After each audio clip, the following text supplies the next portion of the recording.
Today, we're riding the Burke-Gilman Trail, located in northwestern Washington. This 19.7-mile rail trail runs between the town of Bothell and the Golden Gardens Park in Seattle and is part of the Great American Rail Trail System that is projected to run 3,700 miles from Washington, D.C. to right here in the state of Washington. So let's lift a foot and explore this trail.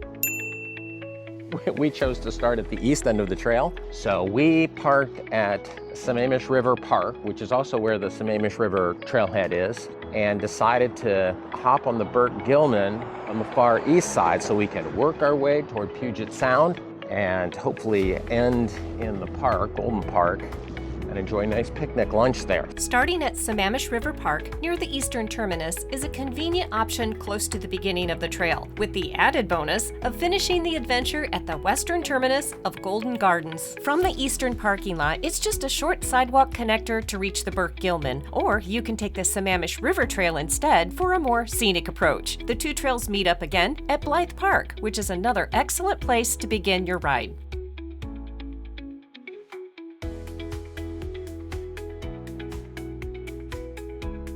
All right, that's our first sign for the Burke-Gilman Trail. As you can tell, there's a lot to look at early on, so it's worth mentioning that the Burke-Gilman Trail is an early inductee to the Rail Trail Hall of Fame. The Rails to Trails Conservancy began its annual Hall of Fame Awards in 2007 to honor the nation's most exemplary rail trails. Just 1 year later, the Burke-Gilman Trail was inducted for its scenic beauty, community links, trailside amenities, historical significance, and strong ties to the University of Washington. Today, the trail serves as both a major commuter route and a recreational destination, welcoming more than 500,000 people, locals and visitors alike, annually.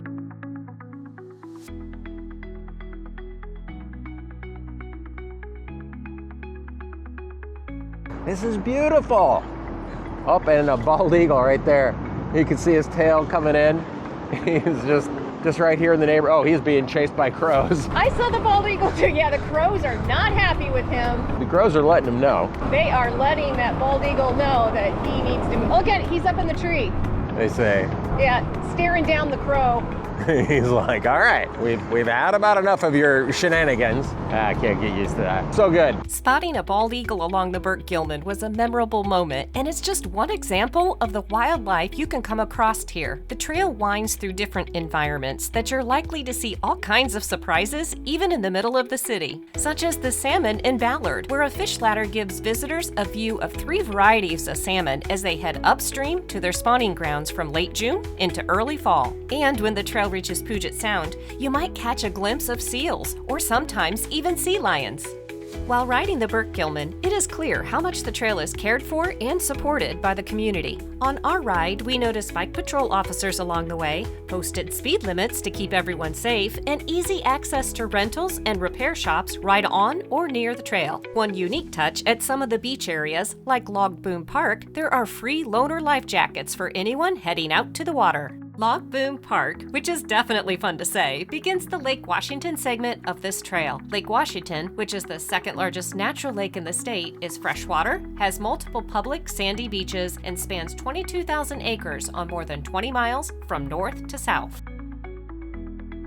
Oh, look, that's a nice nod, that mural. I got a steam locomotive on there, a nice nod to the old train route that makes up the bulk of what the foundation of this trail. After passing the mural, it reminded us of the trail's roots as a railroad. The first rail line in this area opened in 1887 as the Seattle, Lakeshore, and Eastern Railway, founded by Seattle businessmen Burke and Gilman, looking to connect the city with resources and markets inland. Freight was the main backbone, with trains hauling timber, coal, and other goods, while passengers also relied on it for travel between Seattle and the small towns along the route. Like many regional railroads, competition, financial troubles, and the rise of the highway gradually chipped away at its use. By the early 1970s, most of the line was abandoned, but later, that same decade, the local community rallied to save the old corridor and create the trail we ride today. Oh my gosh, I love this place. There's a giraffe in that guy's front yard. Why not? This stretch of the Burke-Gilman is as residential as you can get. There are beautiful houses on both sides of the trail, with front and backyards practically spilling onto the trail, which means sometimes a little neighborhood personality, like a life-size giraffe, is added to the adventure. Even Mother Nature adds her own twist here. In the summer months, raspberry bushes grow along the edge of the path, offering a free but quite tart-tasting snack. There's been so much to look at. I've not wanted to check my map, and we really haven't needed to. Initially coming onto the trail, we were concerned that there were going to be, a number of twists and turns we're going to have to navigate, which is true of most city trails that we ride. This one's been just the opposite. It's been totally integrated, well-marked trail. Okay, so we're right by Magnuson Park, and it said the U district. So I'm going to presume that is the University District. Magnuson Park, Seattle's second largest park at 350 acres, along with the University District, anchor the trail's southeast corner and marks the point where the trail begins turning west. Riding through the university, the trail buzzes with student life, and throughout the area, there are plenty of restaurants and coffee shops, making it a perfect place to pause for a snack or a quick break. You'll also pass some really fun art along the way, including a mural by Sally Land. It's easy to get distracted as you're going by, so be sure not to miss the raccoon flashing a peace sign at the very end, which was my personal favorite. The trail then continues past the student apartments that have direct access to the trail, and then shifts to the academic buildings, including the impressive 265,000 square foot physics and astronomy building constructed in 1994. This section of trail blends campus life, art, and architecture while hinting at more surprises ahead on the trail.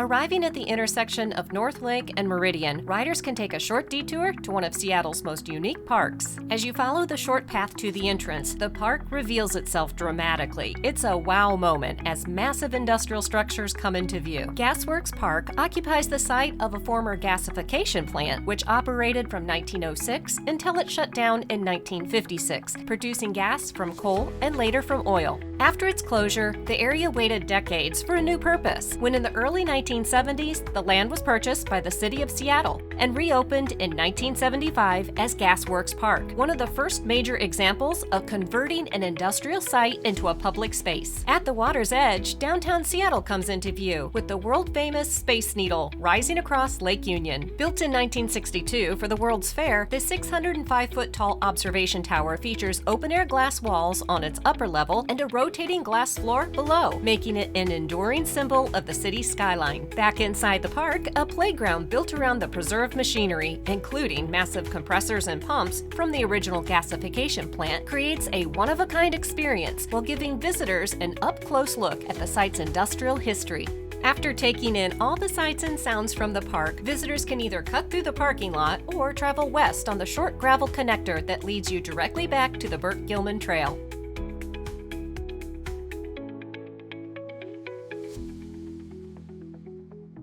Beautiful graffiti. Ah, interesting. And they were using, it looked like a HoloLens or a VR mask. Yeah, it looks like they were originally putting down the pattern. I'd not seen this. Talk about a neat fusion of technology and art. They were using either a Meta Quest or a HoloLens, but a projection of the art that they were trying to paint, the mural on that wall. It was being digitally, so they were able to look at the wall and kind of trace the original lines onto the wall directly.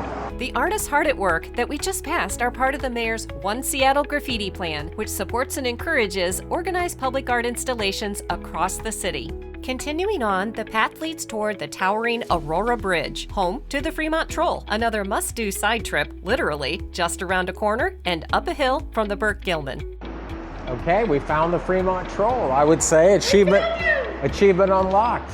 The Fremont Troll is one of two giant trolls you can spot in this general area. This first troll was built in 1990 by an architecture professor and his students from the nearby University of Washington. The sculpture won a public art competition aimed at transforming the neglected space beneath the bridge. Standing 18 feet tall and clutching a VW Beetle, the sculpture quickly became a beloved Seattle landmark and a symbol of the neighborhood's quirky spirit. Climbing is encouraged, making it a fun spot to scramble up for a unique photo. From here, the route continues with a short but steep descent back down a shared road to rejoin the Burke-Gilman, where the hunt for the next troll begins.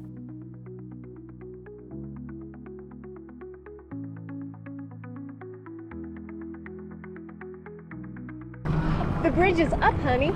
Oh, the bridge is just going up. Yep, because there's a sailboat going through. Oh, neat.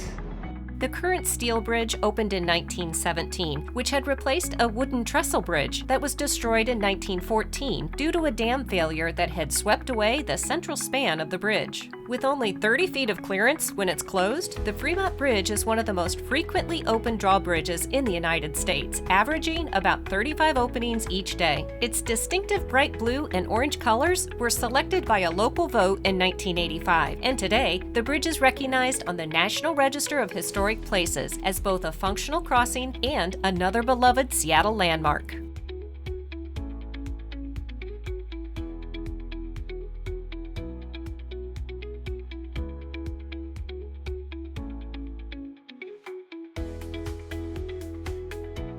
Almost all urban trails have that one tricky section, and the Burke-Gilman has its own. The locals call it the Ballard Missing Link. This 1.5-mile gap in the trail creates a stressful stretch for cyclists. Some improvements were made after a 2023 lawsuit by injured riders, but it remains a section where full attention is essential. Sidewalk riding is difficult to impossible. The path is poorly maintained, and parked cars leave little room, so cyclists must navigate a narrow street next to very large trucks from the businesses in the direct area. While not ideal, persevering through this stretch is definitely worth it. Finally reaching the traffic light to turn west and return to the trail brings a sense of relief and reward for what's coming up next.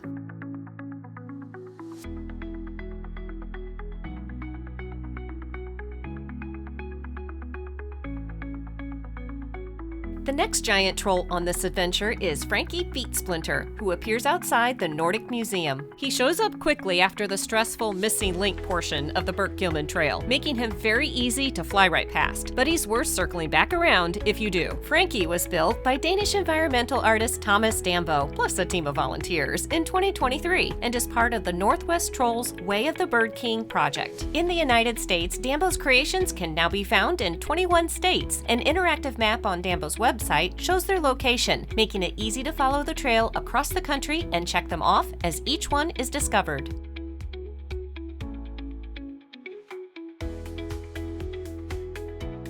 One final stop before reaching the Golden Gardens terminus is a detour to the overlook at the Salmon Bay Bridge. This area is home to the busy Ballard Locks, a 7-acre botanical garden, a nautical museum, and the famous salmon fish ladder. From the Salmon Bay Bridge, it's less than 2 miles to the trail's end at Golden Gardens.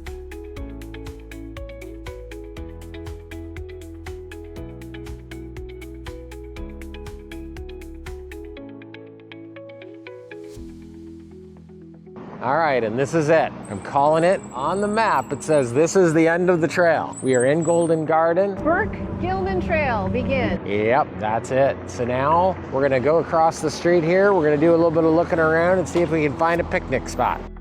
Picnics can create lifetime memories when combined with a day on the trail, and Golden Gardens is a beautiful place to pause before heading back. The Burke-Gilman offers many wow factors along the way, but riding east to west makes this turnaround point one of the biggest highlights of all. From here, the trail leads back east, making the return ride a chance to take in the scenery from a fresh perspective. Final mileage count for the day, 43 miles. Thanks for joining us on the Burke-Gilman Trail, and be sure to like, comment, and subscribe to support our channel and keep exploring more trails.